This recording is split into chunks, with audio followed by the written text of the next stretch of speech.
My pops ain't here, so what's you know what? You got here.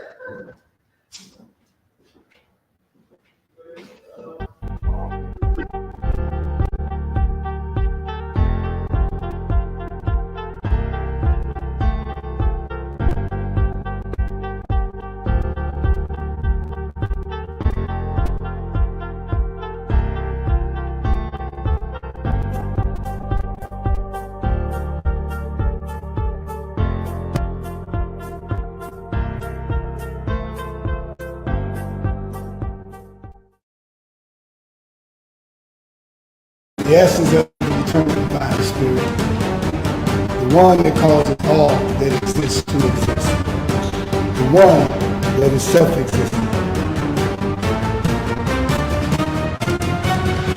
How many men have children and the children never meet their father? See, you created a void in that child because you are a part of that child. Black power! Black power! Black power! Black power! Black power!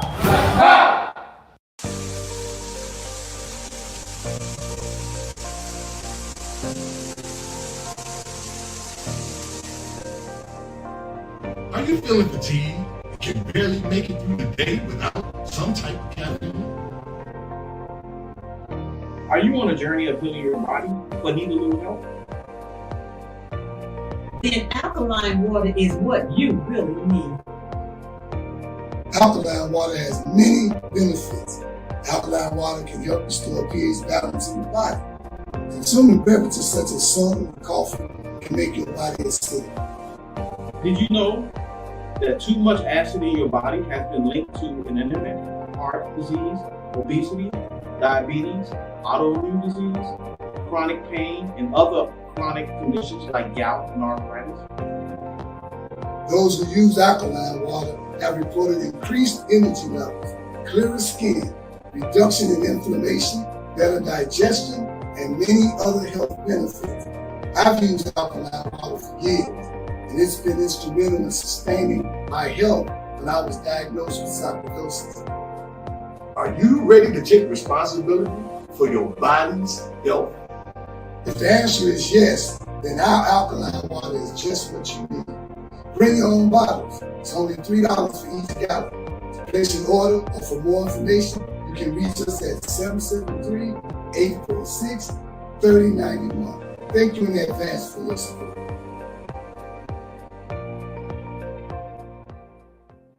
Hi, my name is Sister Ebony Stevenson.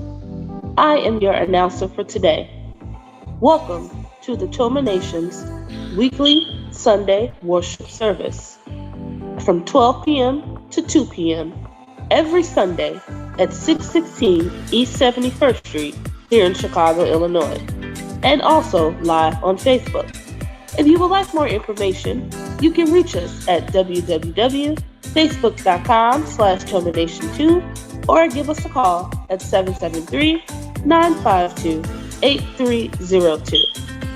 Now I am going to recite our opening. In the name of the eternal divine spirit, the one that causes all that exists to exist, the one that is self-existent, the one who directs the sunships of millions and trillions of years, and the one who made time the seed of the universe, known among the ancient Kemites or Egyptians as Amun-Ra and Aton, among the Hebrews as Ansar, Yahweh, and Elohim, among the Christians as Lord, God, and Jehovah, among the Muslims in the Islamic world as Allah, the one God, among the Rastafarians as Jahi, Rastafari, among the Yoruba tribes of West Africa as Omari, Eshu, and many other Orisha names. I bear witness that all of these names refer to the same one, Almighty Spirit, and it is to that essence which I give reverence and to whom I submit.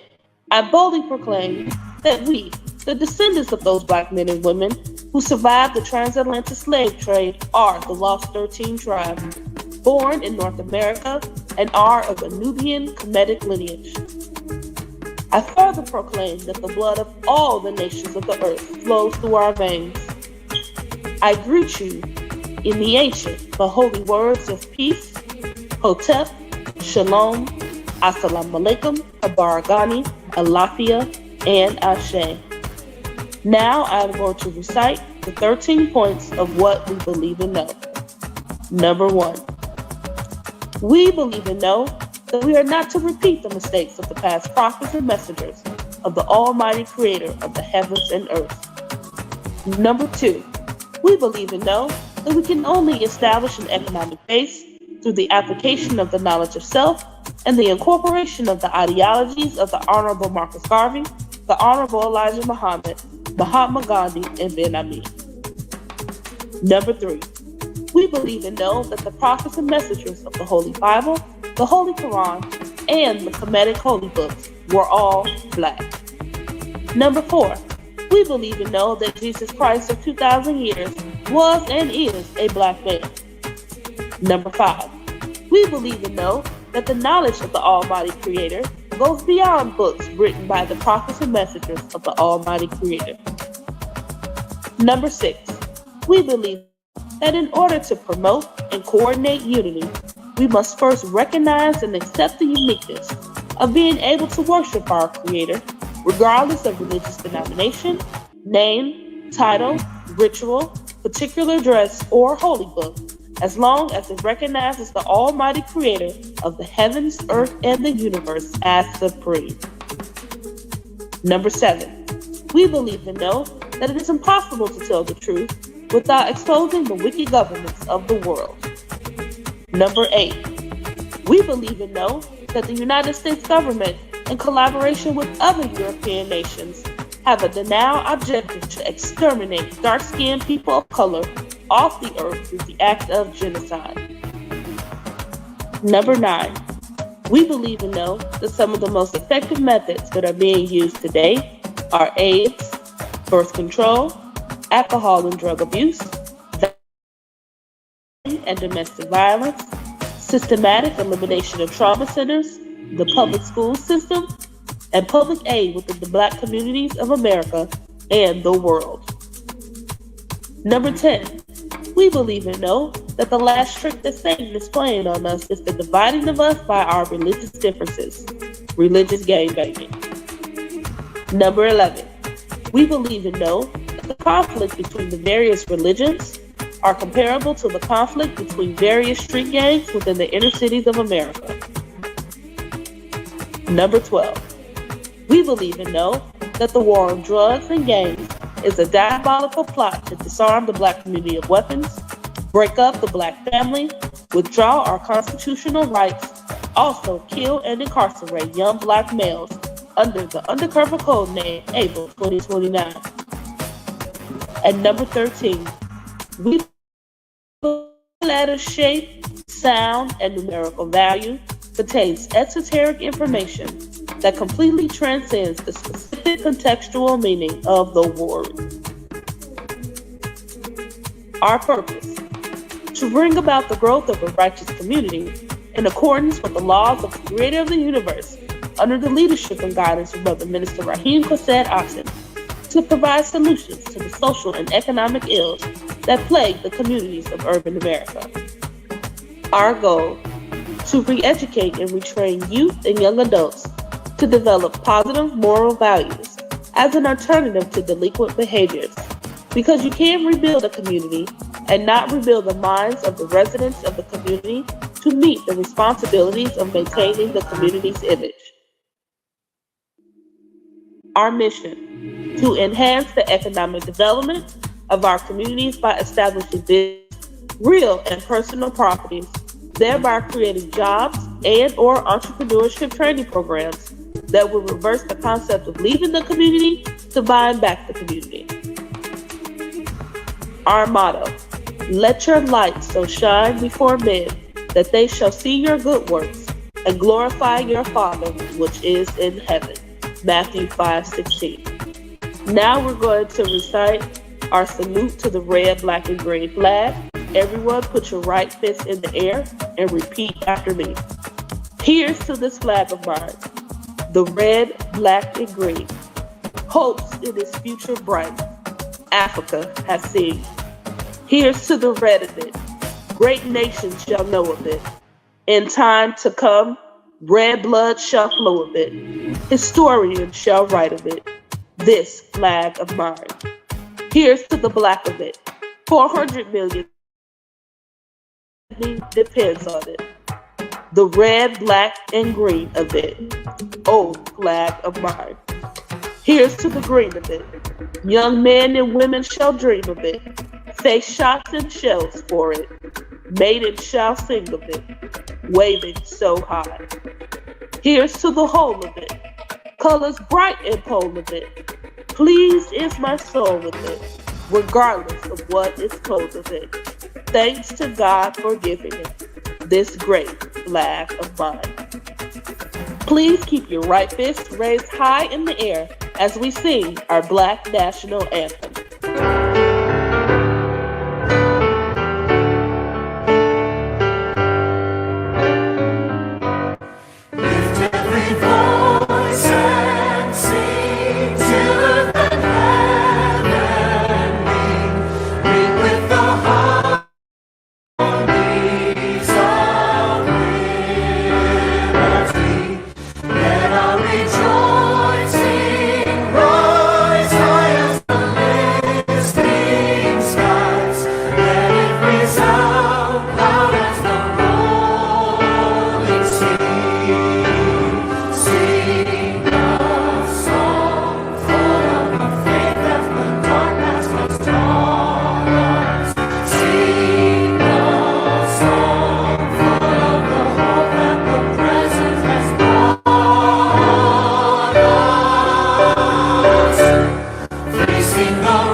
Black power, black power, black power. Black power is the power to define, develop, and defend that which is in the best interest of Black people. Greetings, brothers and sisters. Welcome to the Toma Nation's weekly Sunday worship service. That's worship, WARSHIP. You still have time to come and join us live here at our headquarters in the Grand Crossing community of Chicago at 616 East 71st Street. Now, today I'm going to start us off with the continuation of my lecture from a week ago, 2 weeks ago. And I started that lecture in honor of Black History Month, because here at the Temple of Mercy Association, aka Toma Nation, we don't believe in just talking about what happened in the past and going on the what used to be tours. We believe that Black history is every day. And so I talked about people under the realm of cooperative economics who were making Black history every day. And so continuing that lecture, I'm going to do part 2, which is titled Tools for Black Liberation, Cooperative Economics. So before I begin, in the name of the everlasting Father, he that causes all that exists to exist, he that is self-existent, the beneficent, the most merciful, the master and creator of this day of judgment, the Lord of all the worlds. Whew. I got ahead of myself. The one that is self-existent, the one who directs the sunships of millions and trillions of years, and the one that made time, the seed of the universe. Known among the ancient Kemites or Egyptians as Amun, Ra, and Aton, among the Hebrews as Ansav, Yahweh, and Elohim, among the Christians as Lord, God, and Jehovah, among the Muslims in the Islamic world as Allah, the one God, among the Rastafarians as Jah, Rastafari, and among the Yoruba tribes of West Africa as Ushu. Well, I said that wrong. Olodumare, and many other Orisha gods. I bear witness that all of these names refer to the same one, Almighty God, and it is to this God whom I give reverence and to whom I submit. I boldly proclaim that we, the descendants of those Black women, men and women who are descended from the transatlantic slave trade, are the lost 13 tribe, born here in North America, and are of a Nubian Kemetic lineage. I further proclaim that the blood of all the nations of the earth flow through our veins. I greet you in the ancient yet holy words of peace, Hotep, Shalom, Assalamu alaikum, Habaragani, Alafia, and Ashe. I had kind of butchered that because that's what happens when I be trying to speed read. I apologize. Okay, so starting off with our cooperative economics, the Honorable Marcus Messiah Garvey encouraged the Black community to pool our resources by issuing stock certificates that were used to buy ocean liners, grocery stores, laundries, millinery stores, those are hat stores, I believe, tailor shops, and a widely successful newspaper. So I'm going to start with that. Nationwide, the unemployment rate is 3.7%, but for Black America, it's 6.4%.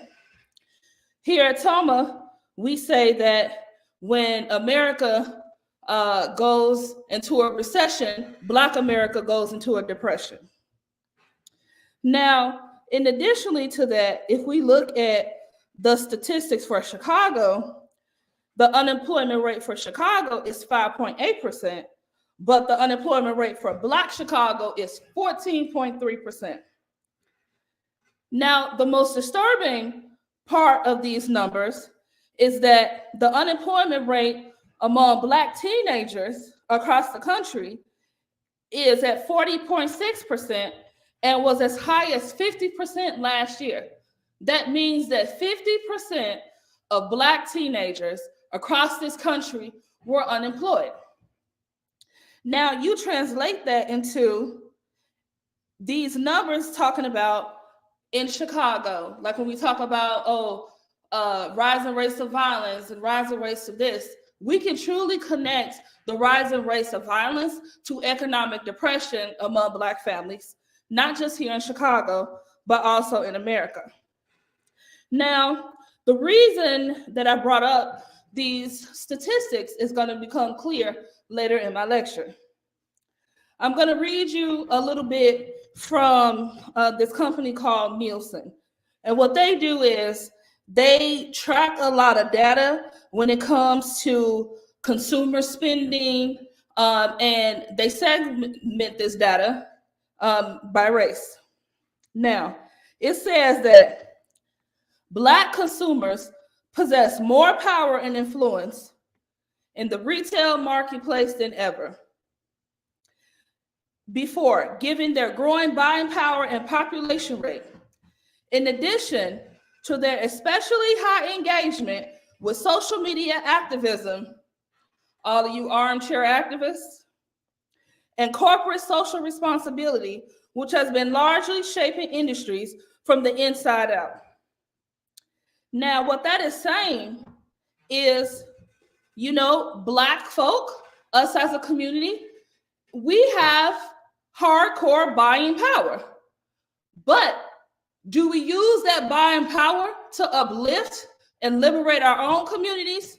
Or are we using that buying power to make people who don't look like us even more richer than they already are? In addition, it says, the African-American population has historically held an extremely powerful position in the retail marketplace, as they have been known to drive trends across food, beauty, media, and more. Their influence will continue to grow as their buying power does, which is projected to reach $1.8 trillion by 2024. The Black population is on track to grow by 20% between 2020 and 2060, compared to a 27% decrease in the non-Hispanic white population during the same time. So that's saying the Black population is expected to grow 22%, while the white non-Hispanic population is expected to decrease 27% during 2020 to 2060. Now, $1.8 trillion. That is a lot of money. Can you imagine what would happen if we would start to spend a little bit, not even all of it, let's say 10% of 1.8 trillion with people who look like us, with people who share our mission and vision and values? In my previous lecture, I talked about how we know that Black America is in a state of depression. All we have to do is go and look outside and look and see who's the majority of the homeless population. Who's the majority of the people in food lines? Us. And that's by design. I also talked about that the average net worth of a Black family in America is only $24,000, while the average net worth of a white family is $164,000, and the average net worth of a Latino family is $36,100.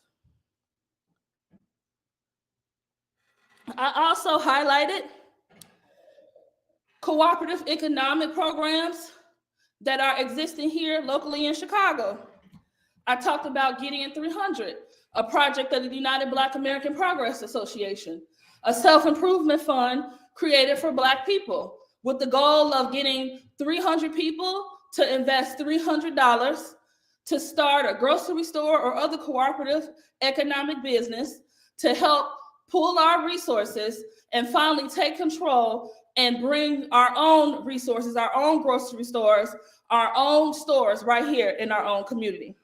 I talked about Cassiopeia Uhuru, founder of the Black Mall, and the work that she has done in providing resources to Black businesses and elevating Black businesses and elevating and educating the Black community on spending their dollar with folks who look like them. Now, when you go and you look up cooperative economics in the dictionary, or as I like to call the colonizer dictionaries, AKA Webster, Merriam-Webster, and all those, it would have you believe that cooperative economics was something that happened in the late 1700s to early 1800s. But we know that that's not true. Black folk has been practicing cooperative economics before we were stolen from the shores of the continent and brought to the United States. Here in the US, there are many examples of cooperative economics within the Black community. Now, a couple of those examples are that enslaved Blacks might share a small kitchen garden to provide a more variety of food than what the master would give them. Those that had the opportunity to earn money will pool those earnings to buy each other's freedom.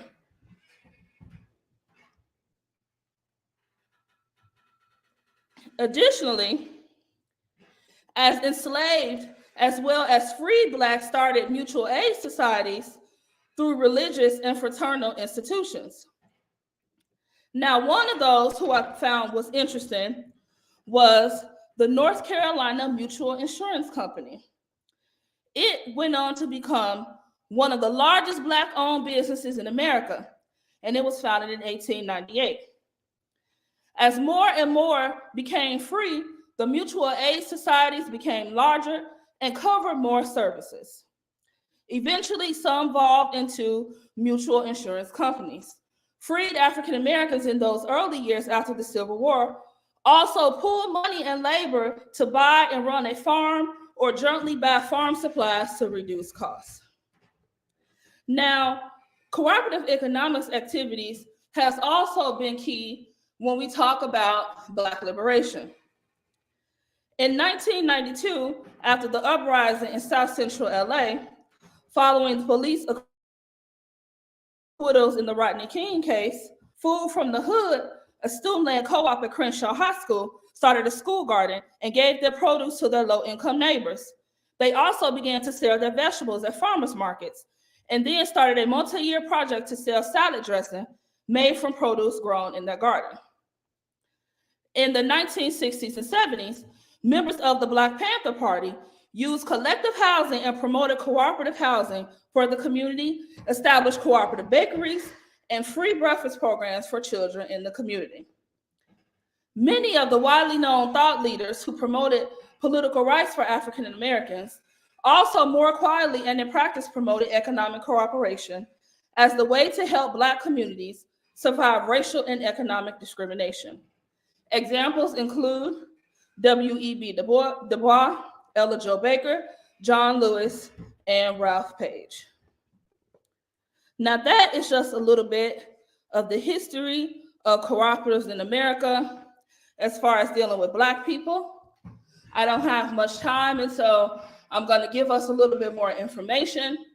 But if you would like these data and would like to know more about this, you can reach out to me by sending me an email at ubapachicago@gmail.com. That's UBAPA Chicago@gmail.com. Now, talking about cooperative economics, let's take the community of North Lawndale as an example. There's about 35,000 something Black folk in that community. Now, as Black people, we're all familiar with the concept of tithes, giving 10%. If we were able to get 10% of those residents to spend $100 a month buying essentials from Black businesses, that would generate $350,000 a month.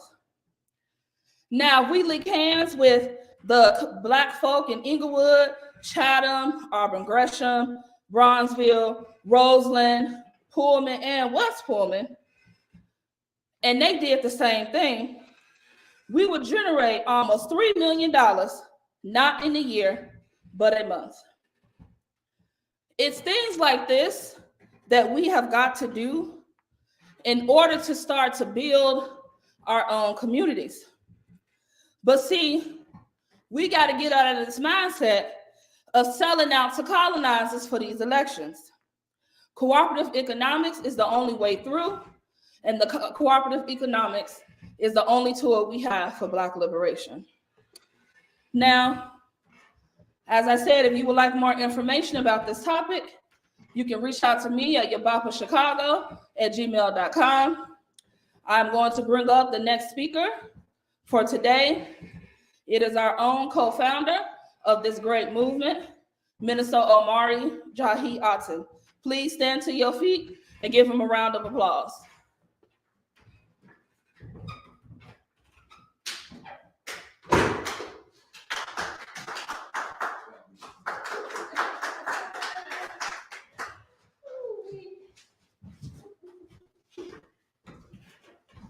All right. Welcome once again to the Toma Nation. The Toma Nation, the Temple of Mercy Association, a house dedicated to the observance of Almighty God. I am Minister Omari Jahi Aton, the protocol already being established. Welcome. I, along with our founder, Minister Rahim Kased Aton, and our First Lady,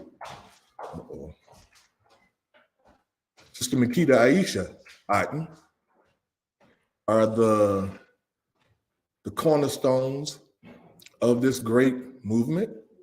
And we all welcome you here. We're located at 616 East on 79th Street here in Chicago, Illinois.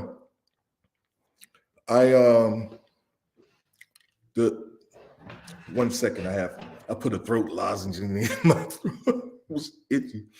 I didn't expect Sister Ebony to call me up so soon. Get that out of my mouth real quick. All right, thank you. The title of my lecture today is Let Us Make Woman Again. Let me be real clear about that, huh? Oh, I know. Let us make woman again. Some time ago, I gave a lecture, and the title of that lecture was Let Us Make Man Again. But now, man is not the only thing that's in jeopardy here. Man has been destroyed. Woman has been destroyed. Neither one of us are what we were when God created us initially. Even in the 60s, we were better off than we are now. And technology, with all this technology we have, you would think that we would, Sister Ebony? Oh, okay. You would think that things would be a little better. I mean, things should be evolving, getting better and improving. But it seems like as much as we improve technologically, Sister Ebony, you don't have to do it. The more we improve economically, not economically, I'm talking technologically, I should say, it seems the worse off we become as human beings. Who is the Black woman? Because you know how we are in Toma, we are Black first. So when I say let us make woman again, I'm initially saying let us make a Black woman again. Let us make a Black man again. And we have to ask the question or raise the question, who is the Black woman that God made? In the book of Genesis, chapter 2, starting at verse 21, it reads, "And the Lord God caused a deep sleep to fall upon Adam, and he slept. And he took one of his ribs and closed up the flesh instead thereof. And the rib that he took, which the Lord God had taken from man, made he a woman and brought her unto the man. And Adam said, This is now bone of my bone and flesh of my flesh. She shall be called woman because she was taken out of man." Now, woe, that prefix in front of man in the Old English dictionary has the meaning of from. So woman means woe from man, Now, we've been teaching here in Toma for a long time that you can't find a man today that's missing a rib. So this rib that's being referred to here in the scripture is not referring to a physical rib, but it's referring to something that that you can take out of a human being, a man, and create another human being. Now, this society is far along in science and medicine and technology to the point where we even know that they can take your DNA, this is what DNA means, deoxyribonucleic acid. That's what the DNA, I should say, refers to. And I want to look at that first D is deoxyribo. If you look at the last part of that ribo, you see the word rib. So this is the rib that was taken out of man, not an actual physical rib, but his DNA, deoxyribonucleic acid, was taken out of him, which means, if we really think about this,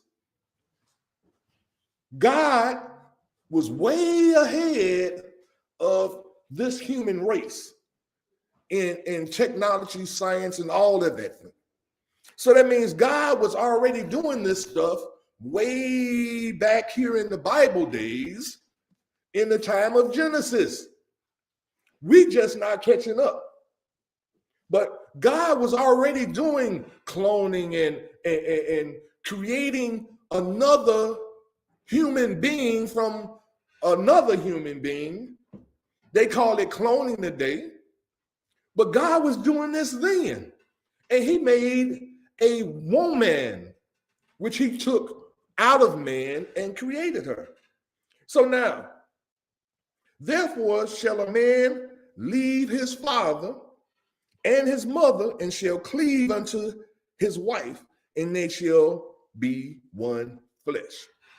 Now, there's many understandings, or how can I say, comprehensions of this concept of the man cleaving to his wife or to his woman, or finding a woman and cleaving to his wife. That's what it says, his wife, which leads us to understand that women, or not women, marriage has an important part in this thing that what we're talking about here, dealing with God making a woman. What was the purpose for God making this woman for man?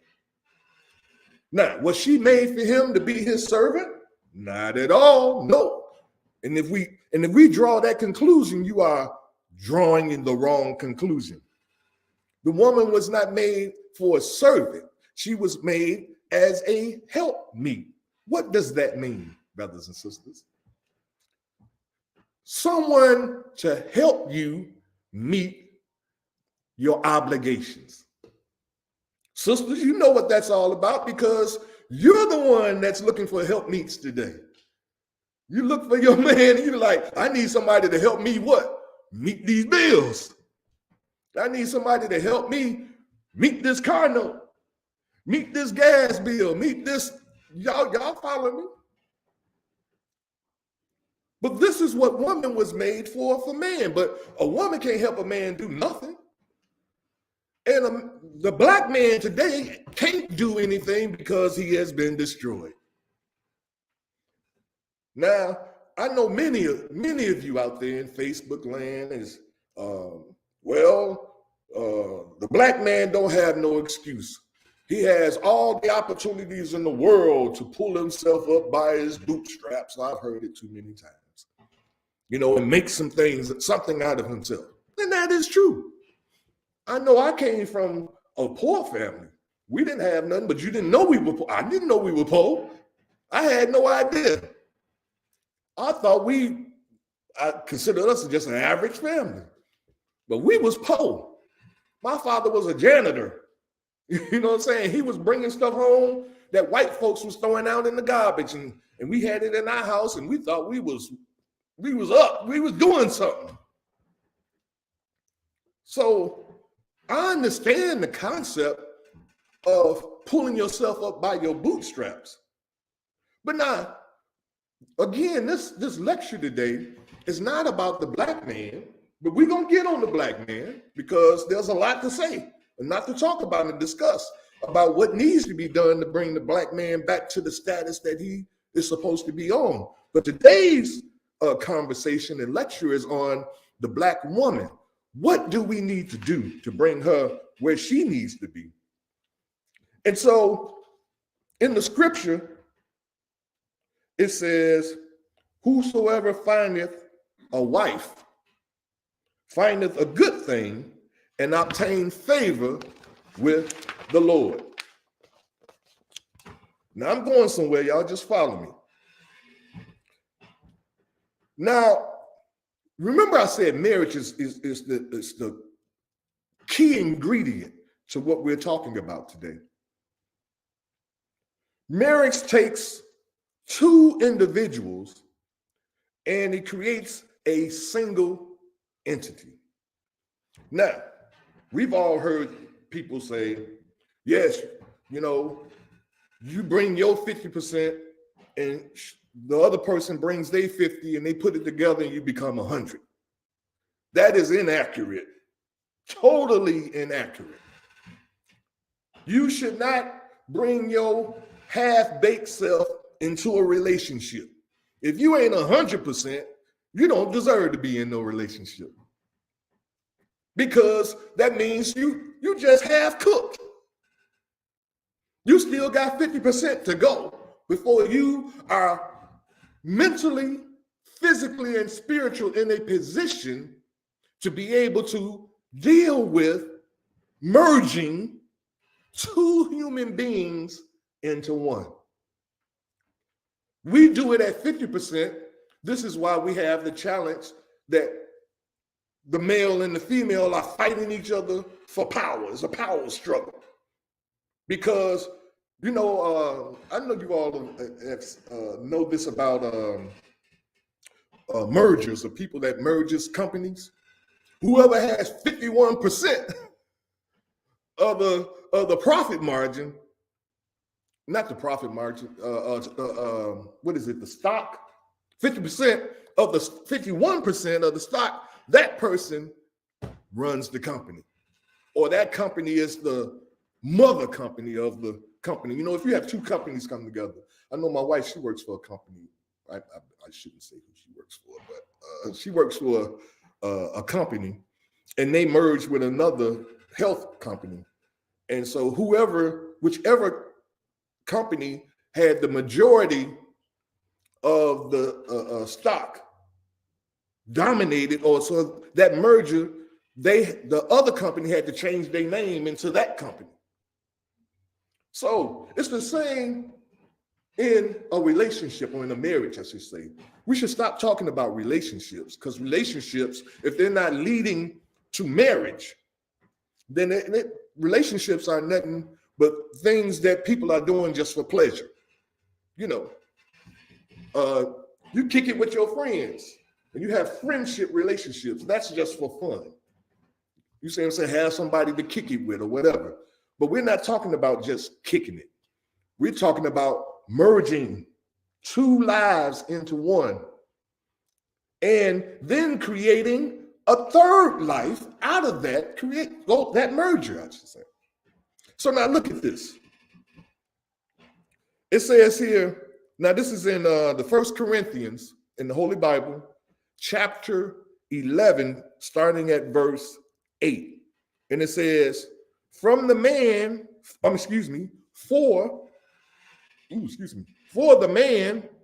is not of the woman, but the woman of the man.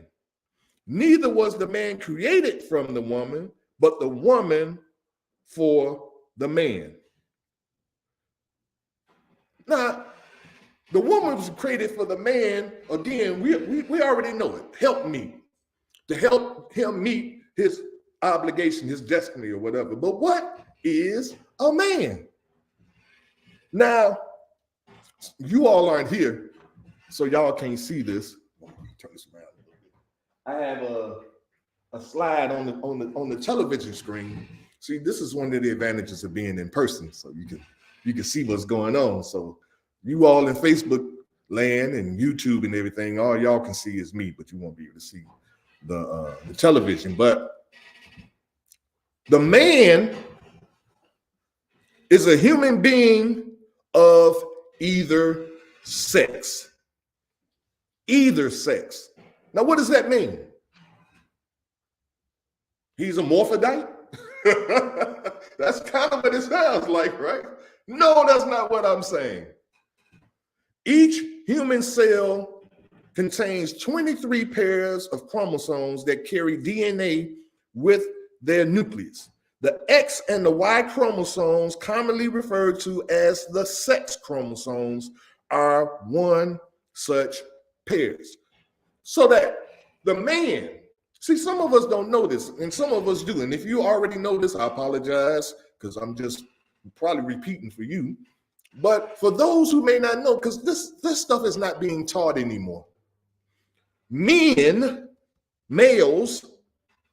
have male and female DNA. I'm going to say that again. Male, they have male and female DNA or chromosomes, genes, male and female. The male chromosome is referred to as the Y chromosome. The female chromosome is referred to as an X. So, as you see in my display here, or my slide, the man has both X and Y chromosome, but the woman has 2 X chromosomes. Now, what does that all mean for us today? The man having X and Y chromosome, the woman having the double X chromosomes. Now, what about the child? When they create a child, what makes that child a man, or what makes that child, or maybe I should say a boy, and what makes that child a girl? When the male and female copulate, the woman can only give the child X, the X chromosome. The man, he can give that child either an X or a Y chromosome. Now, a little later, we're going to get into how that happens. But if a man gives the baby the baby receives the Y chromosome from the man, and from his mother, he receives the X chromosome, then that child is male, because men have X and Y. Now, if the male gives that baby the X chromosome, and the mother only can give the X, which makes that child female. So y'all get it now. It's the merging of chromosomes of the father and the mother that creates the child. But what that child becomes depends upon the man and what the man gives, or maybe I should say it like this. The sperm that the man produces has X and Y sperm. We're going to get to that in a little bit, but I just wanted to share that with you, or share this with you, so you can kind of understand how this works. But now let's look at this slide. I know you all can see it at home and everything, but sorry. Maybe y'all be here next time. Father, daughter, the father gives, maybe I'll say it like this. Each human cell I said that already. They determine the biological sex, reproduction organs, and sexual characteristics that develop a person. These X and Y chromosomes. XX inherits 1 X chromosome from each parent, but male X and Y receive an X from their mother and the Y sex chromosome from the father. We went over that. Y and X chromosomes determine not only the sex of the individual, but many broad characteristics as well. From grip strength to aggression, there are differences between men and women beyond simply their sexual organs. So, how many of you have ever heard of in vitro fertilization? In vitro fertilization is something that is just recently being developed in the medical field. But now, did I miss something? Oh, no, I got it.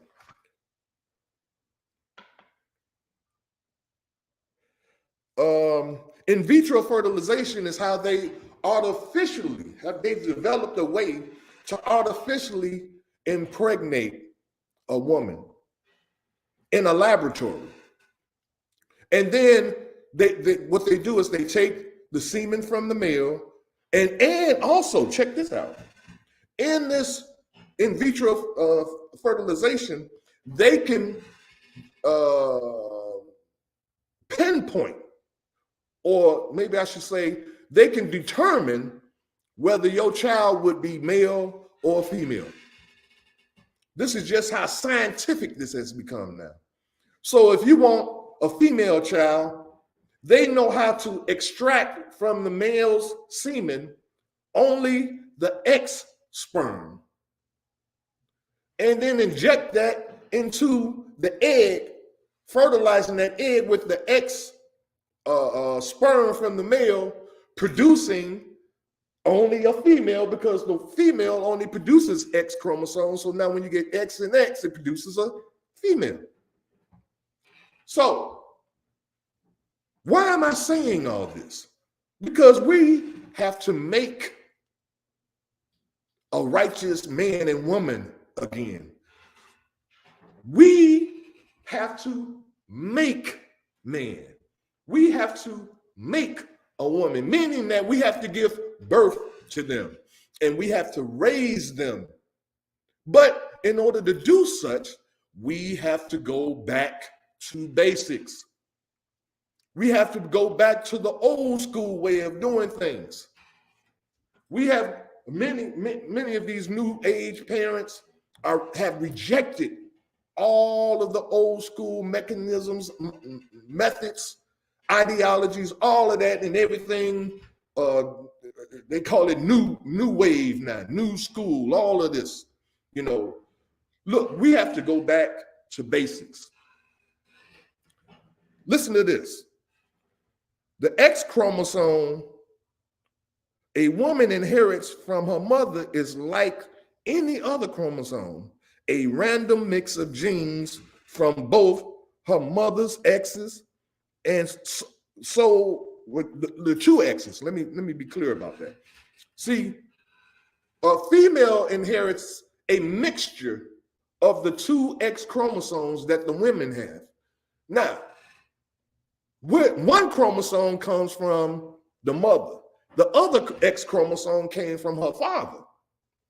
So when she has a child, there's a mixture of her family lineage from her mother and her father that she passes on to her female child.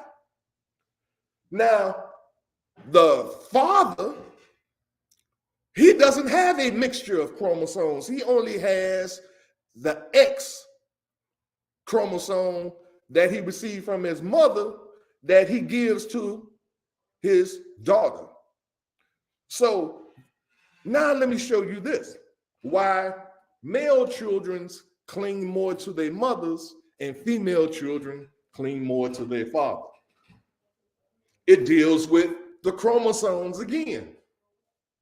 It's not that she likes her daddy more than she likes her mama, or he likes his mama more than he likes his daddy. No, this is science that we're talking about.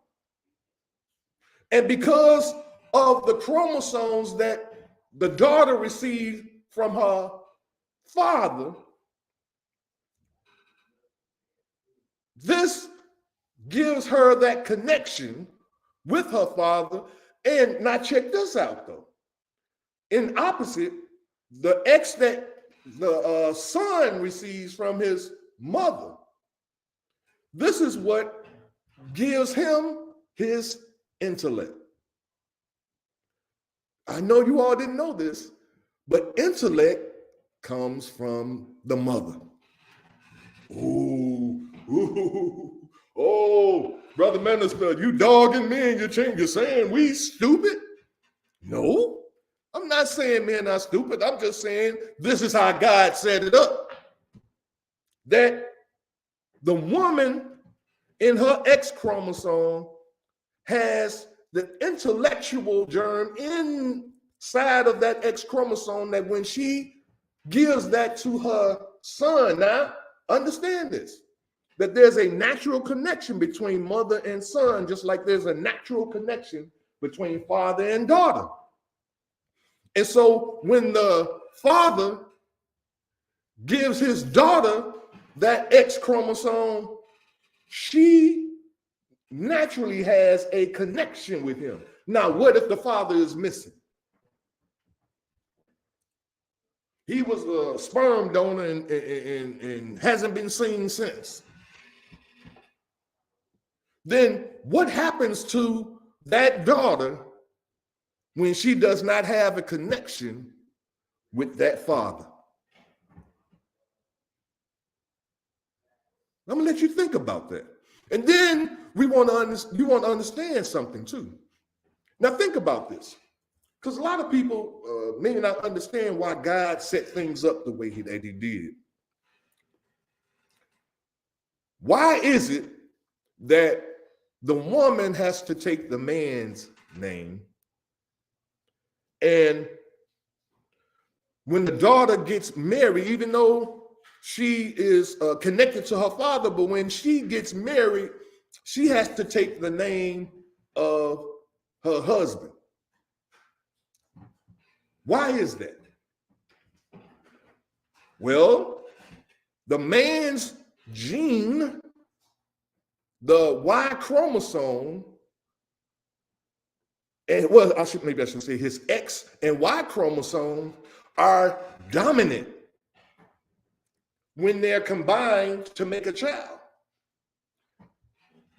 The woman, again, I'm just going in review, when she provides the X chromosome, which is a mixture of her mother and her father, and when the man provides his chromosomes to his daughter, his chromosomes are not mixed. There's a 100% X. With the woman, there's a 50% X of her mother, 50% X of the father. So that the man's X, when he creates the daughter, his is dominant in that child, which means that that daughter is going to lean more towards his side of the family, naturally, and vice versa. The young man, he's leaning more to his mother and his mother's side of the family simply because she provided that X, and the Y chromosome that the man provided made him a male, but his natural inclination is to his mother. And he leans more to her side of the family. He thinks like her. The daughter, she leans more to the father. She thinks like her father. She has ways like her father. The boy has ways like his mother. These laws of genetic transmission has major implications for family lineages. See, we be doing all this stuff on ancestry.com and all that kind of stuff, trying to figure out who we are and why we are and this, that, and another, but it's right here in front of our face. All we have to know is the science behind it. When it comes to grandparents, I'm going to get to this on the chart here.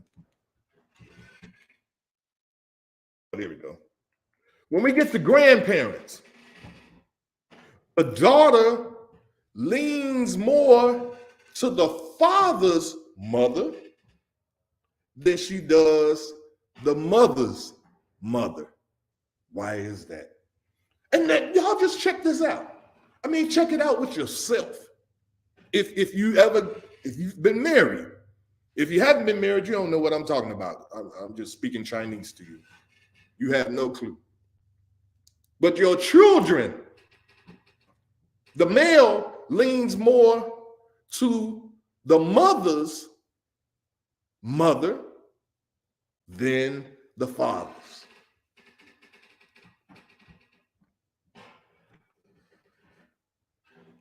Consider how this played out in the British royal family.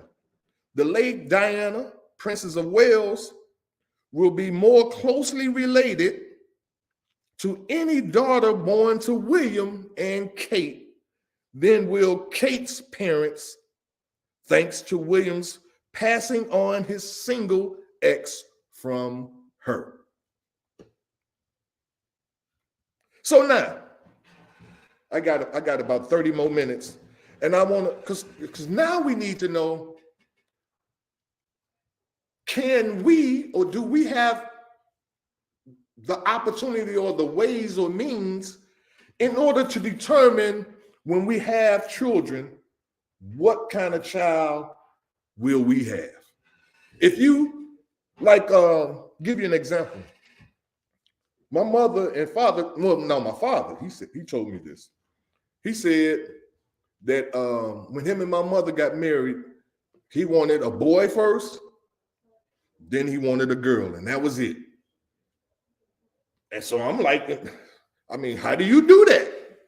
You know what I'm saying? You just call it out and that's how it's gonna be? No, there has to be some scientific means by which to produce something like that. And guess what? We've discovered it here in Toma, brothers and sisters. We've done the research and we figured it out. Now, how to conceive a boy or girl? Now, there's a scientist by the name of Shettle's method. And he created his name is Shettles, and this is his method. And his method of producing girls and boys is based on the premise that sperm carrying the X and Y chromosomes have different characteristics, and that under different circumstances, either X or Y chromosomes carrying sperm will be more likely to fertilize the egg. Now, what does that mean? According to Dr. Shettles, you can influence the reproduction environment to favor one or the other. And here's how his theory goes. It is the sperm that fertilizes the egg, which will determine the sex of your baby.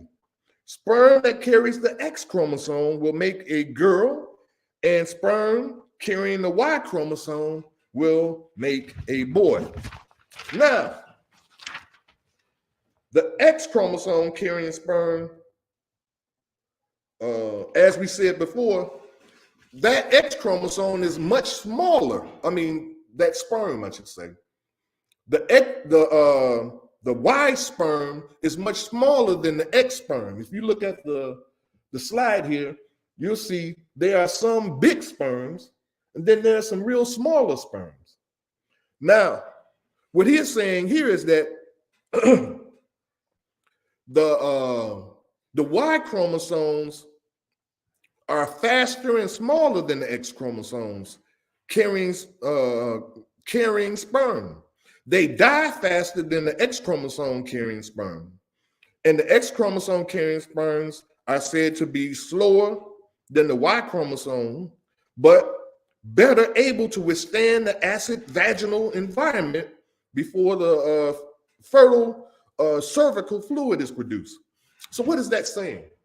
It's saying that the male sperm, which is the Y chromosome sperm, it's much faster because it's smaller. So it has much more, because it's faster, it's probably going to get to the egg quicker than the slower X chromosomes and fertilize that egg. But the only challenge is that because of the mother's womb that has acidic vaginal fluid in it, acid, that most times that quick sperm or that smaller sperm doesn't make it before the acid dissolves it or kills it in some way. So according to Shettles, you can time intercourse, and wait a minute, you can time intercourse, let me put it like that, and choose a sexual position that favors the conception. Now he's just getting freaky now, so we ain't even gonna go there. But the thing that he's saying that's real, that we need to really walk away with and carry away with, is that you can time when you want to produce a child. You can time it to the point to where you can know at this time if we fertilize the egg while the mother is ovulating. And that's another thing we're gonna get into in a minute. Ovulation, because most of us don't even know what ovulation is. Brothers, I know I didn't know what it was. I've heard of it, but what is it? You know, but ovulations is when the woman's ovary releases a mature egg, which can only be fertilized in the 24 to 48 hours after it's released.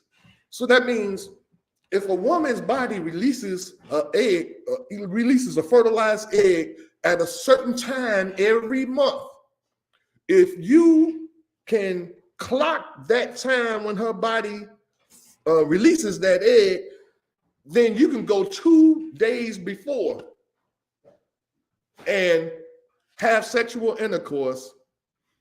And during that time, 2 days before, the idea is that since the Y chromosome sperms are faster, that the X chromosome sperm, than the X chromosome, I should say, there will be more Y chromosome sperms who reach the egg, making it more likely that a Y chromosome carrying sperm will fertilize the egg. Meaning that if you do it like that every time, you're going to produce a male child.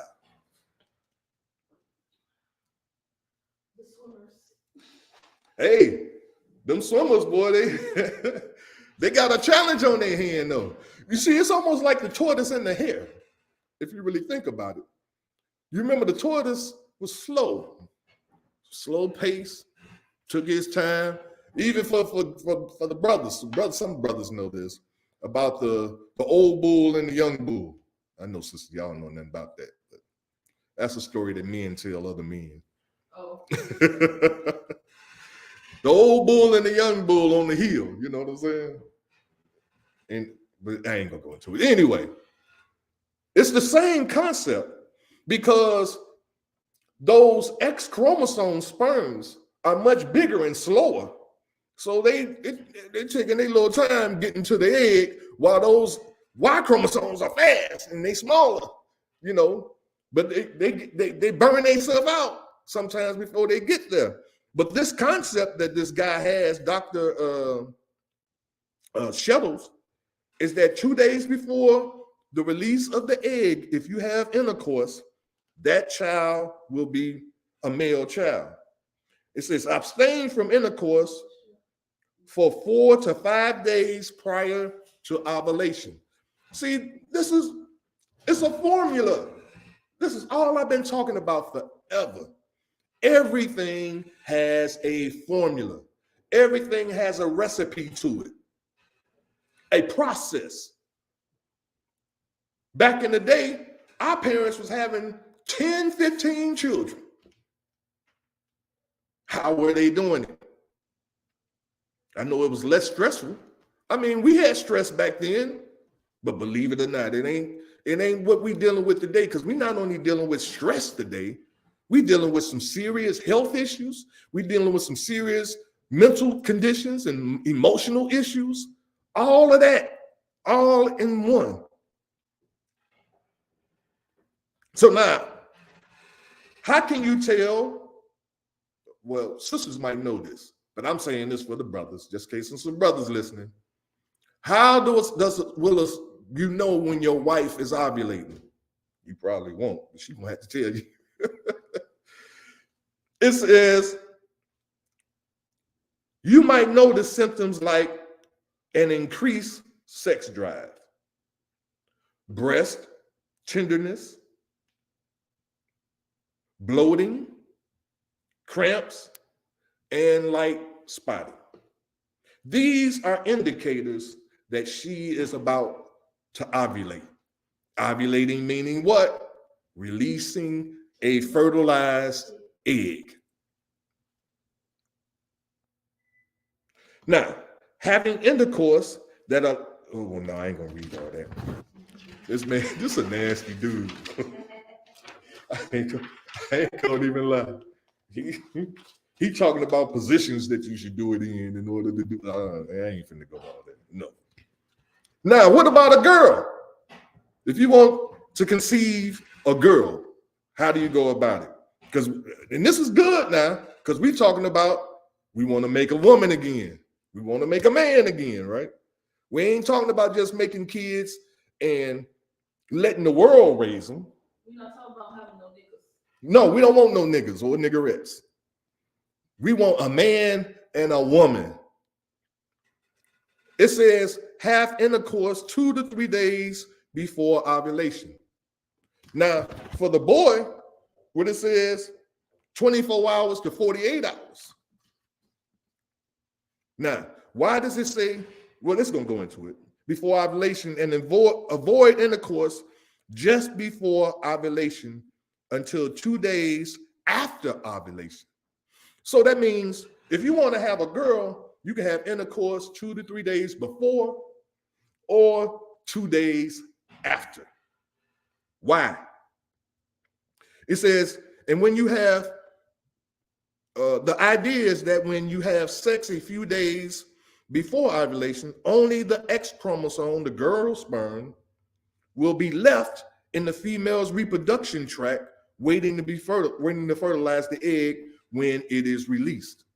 Why is that? Because the male sperm or the Y sperm gets eaten up by the vaginal acidic fluid. And so if you do it 2 to 3 days before, all the male sperm is going to be dissolved. The only thing that's going to be left is the female sperm. So this is how you create a female child, by having sex before or 2 days after.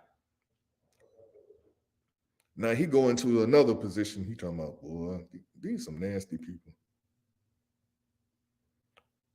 All right, so I got about 20 minutes. So I just want to close this out by saying that this kind of teaching, is what we need in order to reproduce God's children again.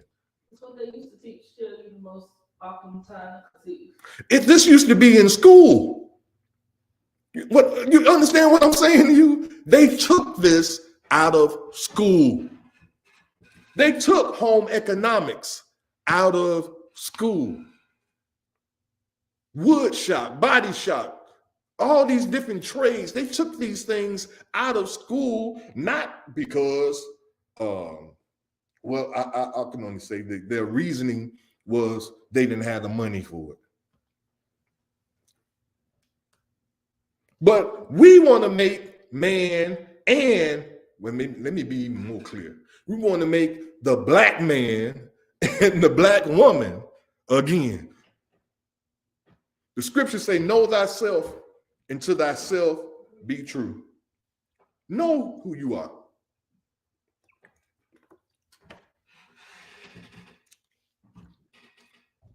So now, what God has instructed me to do is that maybe once a month, if it be his will, that I will come to this podium and I'll begin the process of teaching us how to produce a God again and a goddess. We talk that God and goddess stuff, king and queen stuff, but we ain't no kings and queens. We some harlots and some niggas. We want to reproduce. I mean, if you really look at it,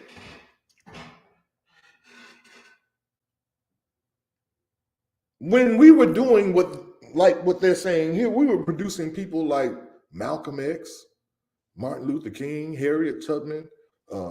I ain't gonna say Rosa Parks because people get mad when you say Rosa Parks. They're like, Rosa didn't do nothing; she just sat down. But Harriet Tubman, my girl, Dad, what is her name? Hey, love. Beauty. I love Beauty Turner. But we are not producing warriors anymore. We're producing great people. No, don't get me wrong. We're producing brilliant black men and women.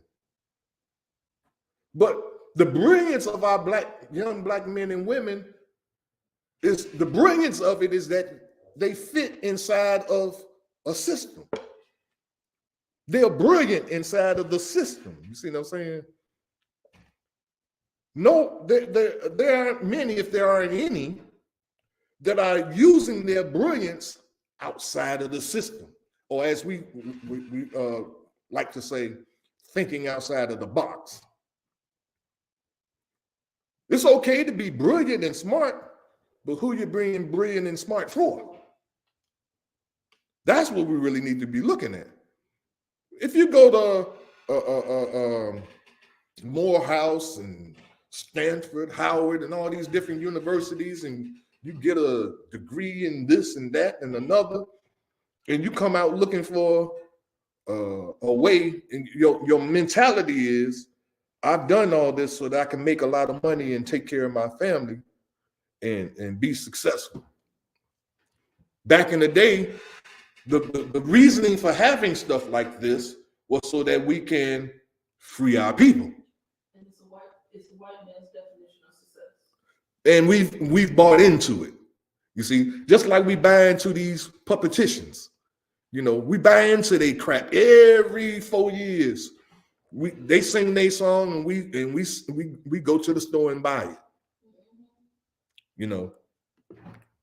But we've produced here in Toma, we have produced a study guide called Life 101.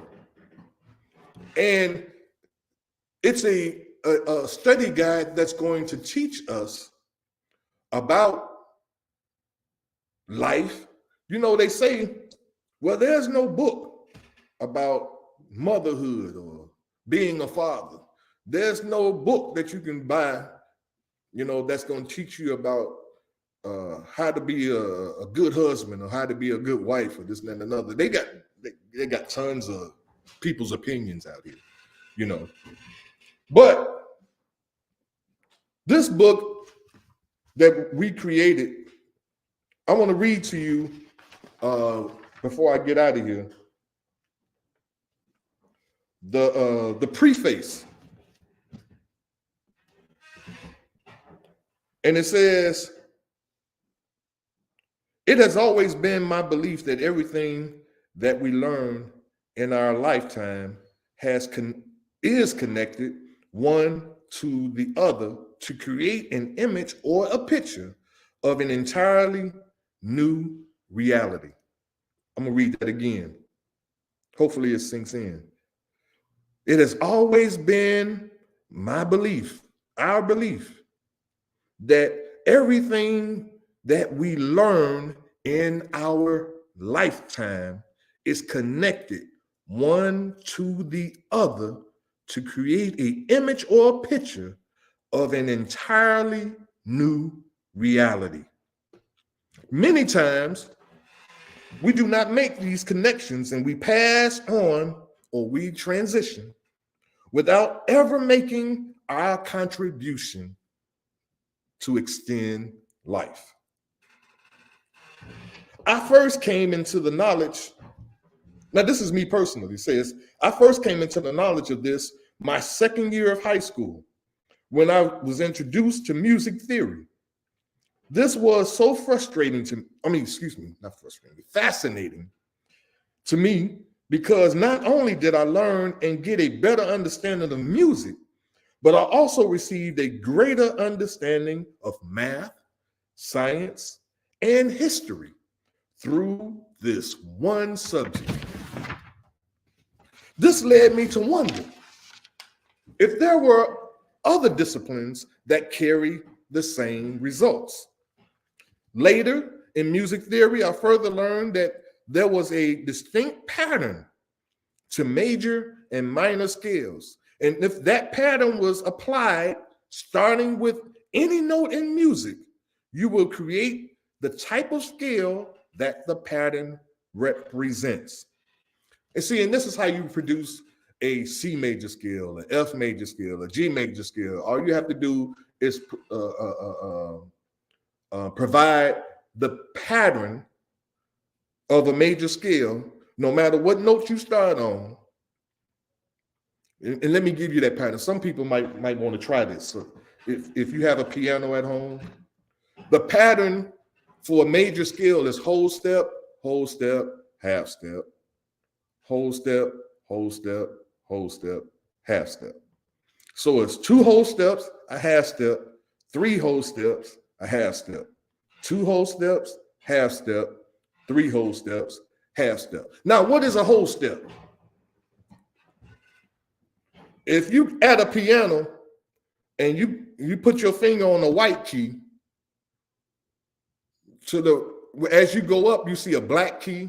Then next you see a white key. That is a whole step from one white key to the next white key. As long as there's a black key in the middle, that's considered a whole step. So you got from the note C, which is a white key, to the note D, which is a white key. That's one whole step. Then the next whole step goes from D, black key, to the next white key, which is E. So you go C, D, E. And then the next is a half step, which means you're either going to go to a black key. Now, between E and F, there is no black key on the piano. So that's a natural half step. And if you keep going through the pattern, whole step, whole step, whole step, half step, no matter what note you start on, you will always be playing a major scale. So it says, now I was really thinking, what else has a pattern to it? And to my surprise, everything of its own has a specific pattern or methodology. For example, and I've used this before, the recipe for baking a cake has a pattern to it and a methodology. If you follow that pattern and methodology, the result is a cake. I have discovered that it is the same with life.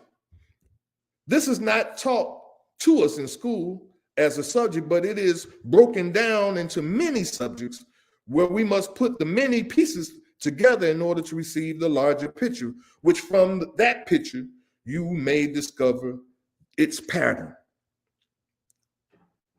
This book or this study guide that we're talking about, Life 101, represents those many subjects, their connection to one another, and the larger picture together they produce. I don't want you to walk away and think that this is of my own doing. My higher power, God, the creator, known by so many names, Amen-Ra, Yahweh, Jehovah, Lord God, Allah, and so many more, was and is my inspiration.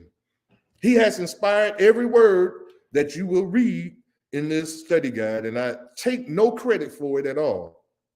I am only an instrument through which he has used to reveal to you and I what has in the past been hidden.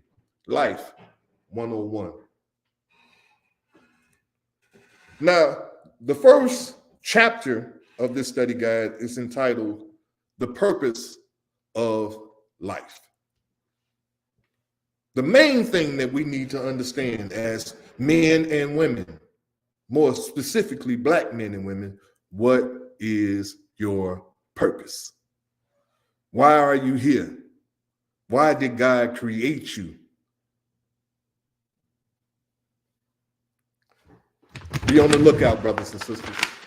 We'll be coming with Life 101 very soon. So, with that, I thank everybody for listening.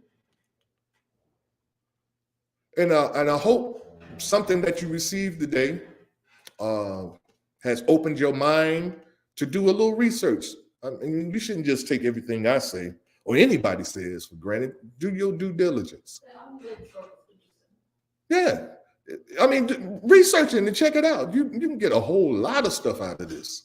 Believe me. So, with that being said, I thank you all for listening, and I'm going to leave you as I greeted you in the ancient but yet holy words of peace in the languages of our fathers, Hotep, Shalom, Assalamu alaikum, Habaragani, Alafia, and Ashe. Peace. Peace.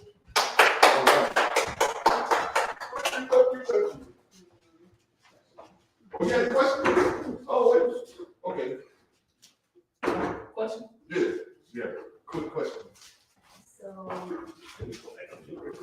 and for the X and the Y's, would they be able to tell, like, from your father and the father's father, and like grandfather, great grandfather, all of them are on cast and Y? Wise, yes. So, the ones that match you and your sibling that's male would be related to them. To the father, yes.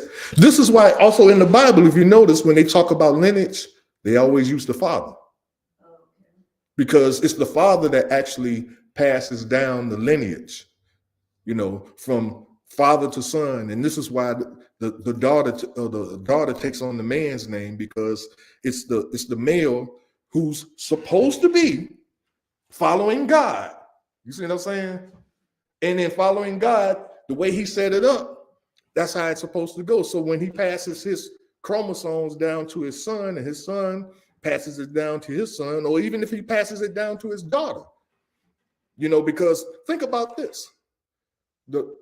Jesus' father was not Joseph. You see what I'm saying? But his mother is the one that gave birth to him, and because of the connection between him and his mother, like son and mother have that connection. Because of that connection, he not only was a spiritual being based from his mother, but he had something from his father too that we don't know nothing about, because they want to make us think that this was some immaculate conception. And I mean, even if you want to accept that, then this is God. You see what I'm saying? This is why they want to make Jesus God. You see, because that's what they believe in, the immaculate conception. But in our actuality, Mary had sex with a man. And so Jesus then began to follow the lineage of that father. And this is how he became what they called he became a part of a new priesthood, dealing with the green light, Melchizedek. You see what I'm saying? So all of these things, if we were to do our research and just look at it and start making these connections, I'm more like my mother than anybody in my family. My sister is more like my father. And when I started doing research, I started seeing it. I was like, she's just like my father. She worked 3 jobs and, all day, all night. That's how my father was. He just work. Because he liked money. You know what I'm saying? And me, I'm like my mother. I'm into music. My mother was a DJ. You see what I'm saying? She was a spiritual woman. She had to be. I didn't know it. But she had to be, because I got it from her. You see what I'm saying? See, this is how you can make these kind of determinations. When you start studying self, you not only are studying yourself, you're studying your parents, you're studying your grandparents, you're studying your siblings, all of that, because we are all connected in some way or another. Yes. Which is why it's also, we got to get out of when people don't stay together or whatever, like that we have to make sure that children have relationships with their fathers, because that's also how communities get discombobulated and disjointed, because there's so many kids who don't have relationships with their dad. So they don't know what lineage they come from. Right. They don't even know if they come from God lineage, because they just don't know. And what you don't know can kill you. Yes. And seeing you could be part of a not priesthood, but a royalty. You know what I'm saying? Just because your father did your mama wrong don't mean that there's something in that lineage that you needed. You know what I'm saying? But she cut him off from you. And so you don't know nothing about your father. There's so many young Black women right now that have no idea who their father is. And because of that, they make a lot of bad decisions with men. It is what it is, but we're going to change that. Because we're going to make a woman a real woman again, and we're going to make a real man again, and we're going to know how to do it right, and we're going to do it right, and we're going to be better because of it. All right? All right, any more questions? I don't know about Facebook. Too bad, y'all should have been here.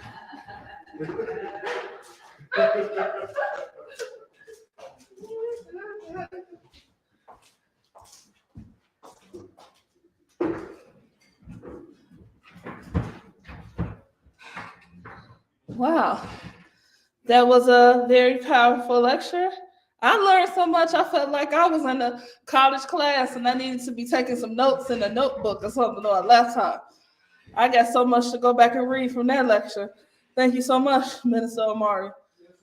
because I didn't receive that education in school either. Wow. Well, we have enjoyed our Toma Nation Sunday worship service today. If you would like to support our grassroots movement with a monetary donation on Cash App at TOMANATION. Once again, that's TOMANATION.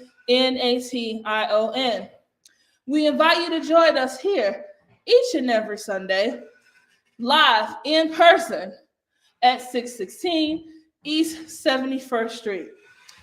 And in closing, I would like to invite you here because the things that we learned today is very important for the survival of us as a people. How can we create God children again? The black man and the black woman. How can we practice cooperative economics?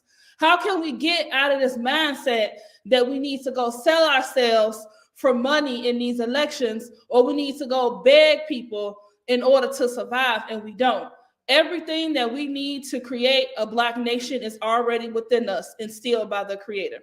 So thank you so much for joining us, and we will see you next week.